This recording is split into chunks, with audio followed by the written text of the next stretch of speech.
സുഹൃത്തുക്കളെ, അടുത്ത കാലത്ത് നാസിക്കിൽ നടന്ന രണ്ട് സംഭവങ്ങൾ നമ്മെ ഗൗരവപൂർവ്വം ചിന്തിപ്പിക്കേണ്ടതാണ്.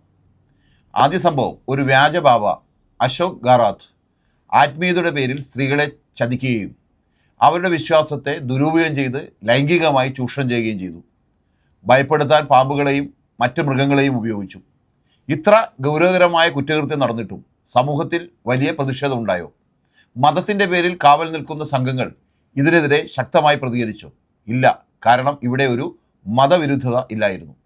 ഇതിന് പിന്നാലെ മറ്റൊരു സംഭവം, അതേ നാസിക്കിൽ തന്നെ ഒരു ഹിന്ദു പെൺകുട്ടിയുടെ പരാതിയെ അടിസ്ഥാനമാക്കി ഒരു മുസ്ലിം യുവാവിനെതിരെ കേസ്. അതോടെ പോലീസ് സംവിധാനവും ചില സംഘടനകളും മാധ്യമങ്ങളും പെട്ടെന്ന് സജീവമായി. ഉടനെ ലവ് ജിഹാദ്, കോർപ്പറേറ്റ് ജിഹാദ് എന്നിങ്ങനെ വാക്കുകൾ പ്രചരിപ്പിച്ചു. ഒരു വലിയ കമ്പനിയായ ടാറ്റ കൺസൾട്ടൻസി സർവീസസ് വരെ ഇതിൽ ഉൾപ്പെടുത്തി. ചില മുസ്ലിം ജീവനക്കാർ ഹിന്ദു പെൺകുട്ടികളെ മതം മാറ്റാൻ ശ്രമിക്കുന്നു എന്നാരോപിച്ചു. കമ്പനി പോലും സമ്മർദ്ദത്തിൽ അവർക്ക് സസ്പെൻഷൻ നൽകി. പക്ഷേ പിന്നീട് എന്താണ് പുറത്തു വന്നത്? സ്വതന്ത്രമായ അന്വേഷണം നടത്തിയ പൗരസംഘങ്ങൾ പറഞ്ഞു, ഈ ആരോപണങ്ങളിൽ പലതും തകരാറുകളുള്ളതാണ്. 4 വർഷമായി പ്രവർത്തിച്ച റാക്കറ്റ് എന്നത് തെളിവില്ലാത്തതാണ്. ബലമായി മതം മാറ്റൽ എന്നതിന് തെളിവില്ല. മറിച്ച് ഒരു ക്രിസ്ത്യൻ പെൺകുട്ടി ഹിന്ദുവായി മാറിയ ഒരു കേസാണ് കണ്ടെത്തിയത്. അതായത് യാഥാർത്ഥ്യം എന്താണ്? ഒരു വ്യക്തിപരമായ ബന്ധപ്രശ്നം ഒരു വലിയ മതഗൂഢാലോചനയായി ചിത്രീകരിക്കപ്പെട്ടു. ഒരു സമൂഹത്തെ ലക്ഷ്യമിട്ട് വെറുപ്പ് സൃഷ്ടിക്കാൻ ഉപയോഗിക്കപ്പെട്ടു. ഇവിടെ നമ്മൾ ശ്രദ്ധിക്കേണ്ടത് ഒരു മാതൃകയാണ്. ഒരു ബാബ സ്ത്രീകളെ ചൂഷണം ചെയ്യുമ്പോൾ നിശബ്ദത, ഒരു മുസ്ലിം യുവാവിനെതിരെ പരാതി വരുമ്പോൾ വലിയ പ്രചാരണം. ഇത് യാദർച്ഛികമല്ല, ഇതൊരു രാഷ്ട്രീയ രീതിയാണ്. ലവ് ജിഹാദ് എന്ന ആശയം ഉപയോഗിച്ച് എന്താണ് ചെയ്യുന്നത്? സ്ത്രീകളുടെ സ്വാതന്ത്ര്യം നിയന്ത്രിക്കുന്നു. അവർ ആരെ സ്നേഹിക്കണം, ആരെ വിവാഹം കഴിക്കണം എന്ന് സമൂഹം നിർണ്ണയിക്കാൻ ശ്രമിക്കുന്നു.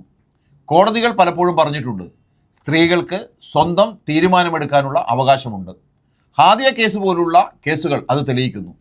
പക്ഷേ സത്യങ്ങളെക്കാൾ വേഗത്തിൽ പ്രചരിക്കുന്നത് പ്രചാരണങ്ങളാണ്. മാധ്യമങ്ങൾ പരിശോധിക്കാതെ വാർത്ത പ്രചരിപ്പിക്കുന്നു. ചില രാഷ്ട്രീയ ശക്തികൾ അതിനെ ഉപയോഗിക്കുന്നു. ഫലമായി ഒരു സമൂഹം സംശയത്തിൻ്റെ കണ്ണിലൂടെ കാണപ്പെടുന്നു. ഇത് പുതിയൊന്നല്ല. കോവിഡ് കാലത്ത് കൊറോണ ജിഹാദ് എന്ന വാക്ക് ഉണ്ടാക്കിയത് നമ്മൾ കണ്ടു. ഇന്ന് കോർപ്പറേറ്റ് ജിഹാദ്, നാളെ മറ്റൊരു പേര്. ലക്ഷ്യം ഒന്നു തന്നെ, ഒരു സമൂഹത്തെ ഒറ്റപ്പെടുത്തുക. ഇതിൻ്റെ ഏറ്റവും അപകടകരമായ ഭാഗം എന്താണ്? സമൂഹത്തിൽ വലിയ കലാപങ്ങൾ ഇല്ലെങ്കിലും ചെറുതായി ദിവസേന പടർന്നു പിടിക്കുന്ന വൈരാഗ്യം വളരുന്നു. അത് സമൂഹത്തെ ഉള്ളിൽ നിന്ന് തകർക്കുന്നു. നമുക്ക് ചോദിക്കേണ്ട ചില ലളിതമായ ചോദ്യങ്ങളുണ്ട്. സത്യമായ കുറ്റവാളികൾക്കെതിരെ നാം ഒരുപോലെ പ്രതികരിക്കുകയാണോ? അല്ലെങ്കിൽ മതം നോക്കി പ്രതികരിക്കുകയാണോ? ഒരു സ്ത്രീയുടെ നീതി അവളുടെ മതം അനുസരിച്ചാണോ നിശ്ചയിക്കുന്നത്? ഇത് നമ്മൾ ആലോചിക്കേണ്ട സമയമാണ്. അധികാരികൾ സത്യസന്ധമായ അന്വേഷണം നടത്തണം. കമ്പനികൾ സത്യാവസ്ഥ തുറന്നു പറയണം. നിരപരാധികളായ ജീവനക്കാരെ തിരിച്ചെടുക്കണം. കുറ്റക്കാരെ ശിക്ഷിക്കണം, അവർ ആരായാലും. അതിനു പ്രധാനമായി നാം പ്രചാരണങ്ങളെ അന്ധമായി വിശ്വസിക്കരുത്. ചോദ്യങ്ങൾ ചോദിക്കണം, സത്യത്തെ അന്വേഷിക്കണം. ഭയം വിതച്ചും വെറുപ്പ് വളർത്തിയും ഒരു സമൂഹം ശക്തമാകില്ല. ഐക്യവും നീതിയും മാത്രമാണ് ഒരു രാജ്യത്തെ ശക്തമാക്കുന്നത്. നമുക്ക് വെറുപ്പിനല്ല, സത്യത്തിനായി നിൽക്കാം. വിഭജനത്തിനല്ല, ഐക്യത്തിനായി നിൽക്കാം.